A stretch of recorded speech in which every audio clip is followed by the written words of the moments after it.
fiborina izay natao tiny tena fa ary dia tsy misalasala satria fantatsika fa tonga ny fotoana izay ahafahana fampiresaka araka ny nambarako tao anatin'ny herinandro fitsy zay dia ilaina ny fampiresaka amin'ny zava-misy amin'ny firenena amin'izao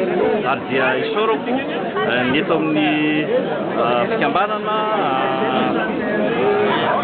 miseritsika fanorenana fotony izay name fanasana ho anay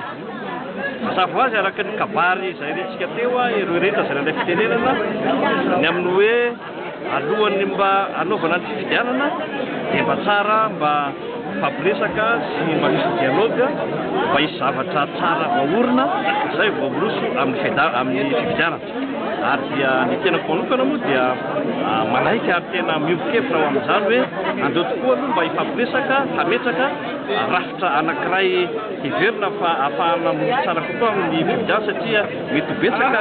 ny olona na mety bitsika ny olona irosa fifidianana fa tena zava-dehibe dia hoe tonga amin'ny fotoana hifampiresahana isika